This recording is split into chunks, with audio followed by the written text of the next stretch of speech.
Menteri Hukum dan HAM Yasona Laoly berencana membebaskan napi koruptor karena corona.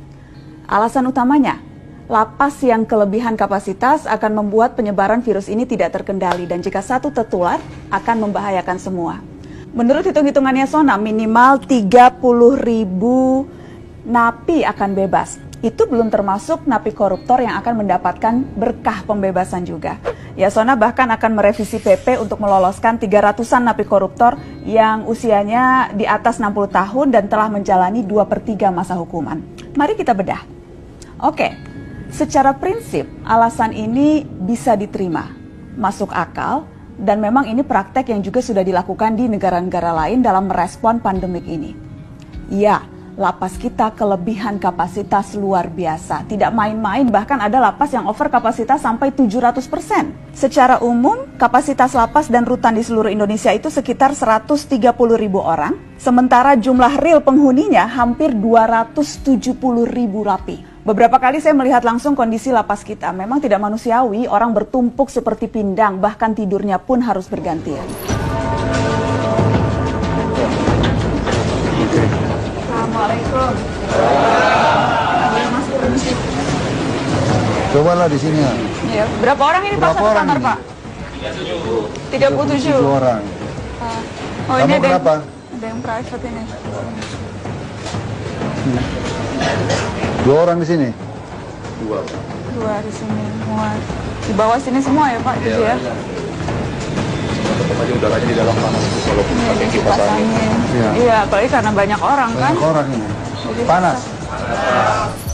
Kondisi ini jauh dari ideal dan alasan kesehatan mencegah penyebaran corona menjadi valid.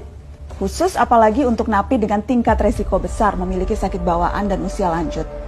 Demi alasan kemanusiaan, pembebasan mereka dengan syarat-syarat tertentu sangat bisa diterima. Tapi alasan ini menjadi mengada-ngada ketika kita bicara soal napi koruptor.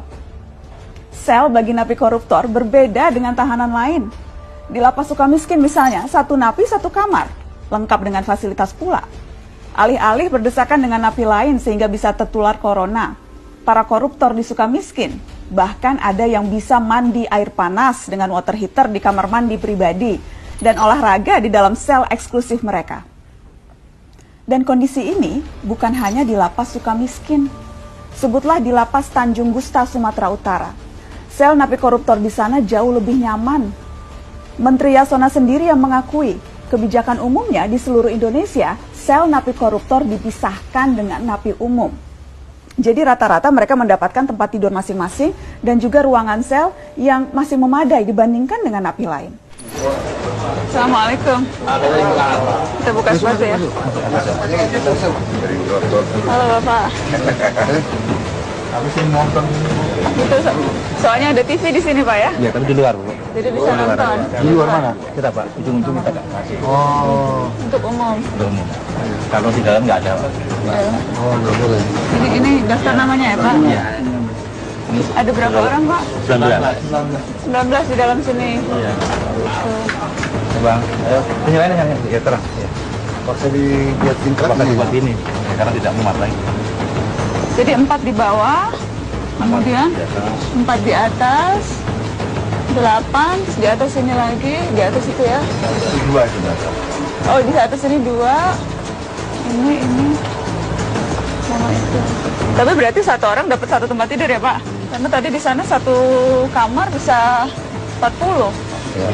40 orang. Ruangannya mungkin agak beda. Agak besar. Iya, tapi nggak terlalu jauh juga lah mungkin. Besar. Emang kalau mengatur penampakannya itu udara juga agak Karena harus dipisahkan pikor dengan ini ya. Itu harus maksudnya karena memang undang-undangnya atau karena lebih ke kebijakan setiap rutan atau lapas? Iya, pada umumnya kan tipikor dipisahkan sama dengan di Sukamiskin. Tapi itu Jadi memang kebijakan yang sejak dulu ya. Kebijakan yang memang diambil. diambil. Itu dari segi fasilitas. Sekarang mari melihat angka. Dari hampir 250.000 napi di seluruh negeri, yang napi koruptor jumlahnya sekitar 4.500-an. Berarti itu sekitar 1,8% dari total napi. Jadi pembebasan napi koruptor dengan tujuan menghambat penyebaran COVID-19 di lapas menjadi tidak relevan karena angkanya sangat kecil dibandingkan dengan napi kejahatan lain, hanya 1,8%. Menjadi wajar kalau kemudian sejumlah aktivis pegiat anti korupsi curiga kebijakan membebaskan napi koruptor ini hanyalah akal-akalan saja. Sudah beberapa kali Kementerian Hukum dan HAM berupaya untuk meringankan hukuman koruptor lewat revisi peraturan perundang-undangan. Catatan ICW misalnya, selama 2015 hingga 2019, Menteri Yasona sudah 4 kali mengatakan mau merevisi PP 99 tahun 2012 tentang syarat dan hak napi di lapas. Jadi tidak heran kalau ada yang berpikir bahwa rencana pembebasan napi koruptor ini sekedar memanfaatkan isu COVID-19 untuk memuluskan keinginan lama, mempermudah remisi bagi koruptor. Jadi, Pak Menteri yang terhormat, supaya kita tidak curiga macam-macam, coba dibuka dulu ke publik. Narapidana kasus korupsi apa dan di mana yang menempati sel berdesak-desakan seperti napi umum pencuri ayam yang bahkan harus tidurnya bergantian. Oh ya sekalian, kalau memang mau cek lapas koruptor, titip cek lagi sel Papa Setia Novanto dan kawan-kawannya di Sukamiskin. Lagi di sel nonton Netflix atau lagi pelesiran makan di warung Padang ya?